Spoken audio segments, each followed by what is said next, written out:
Hashim Wahdatyar is an international relations analyst in Washington, D.C., and he joins us now live. Thank you very much, Hashim, for joining us here on TRT World. What is your navigation through this latest decision?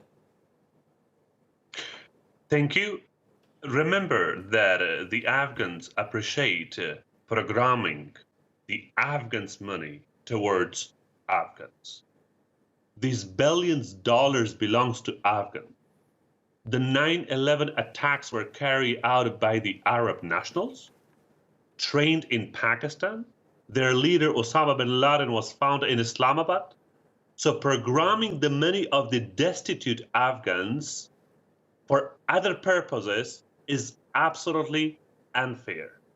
It is strange that the money of the destitute Afghans is being programmed for the other purposes, whereas the United States aided $33 billion to Pakistan, despite the 9/11 incident was in a way supported by the elements of Pakistan.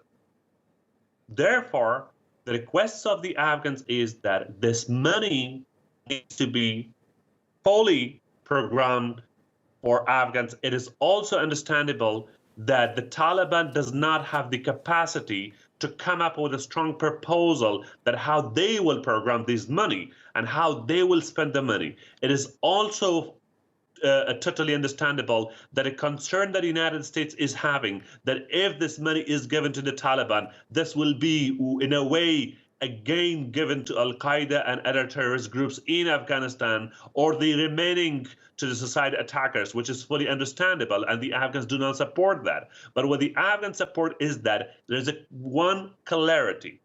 This money is Afghans' money.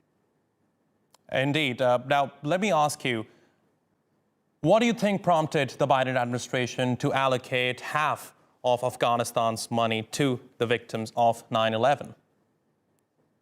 Well, this does not have a clear rationale.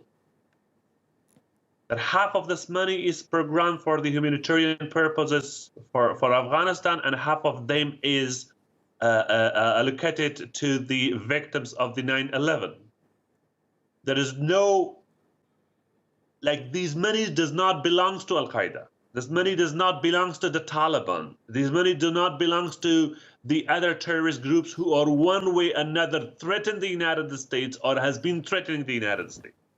This money belongs to the destitute Afghans, and there is no rationale, there is no logic how this money can be programmed. Okay, Hashim, if I may interject here now, you say that the money does not belong to the Taliban, but currently the Taliban are the de facto ruler of the country. So how do you think, in what other ways, the United States could ensure that all of this money goes to Afghanistan?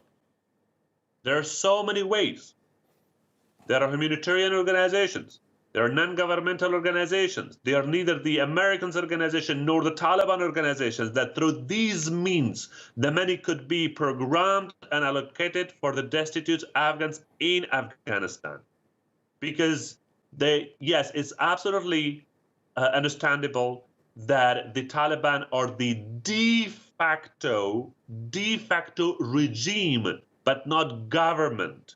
Taliban is a group, not an administration, right? But that will not last forever.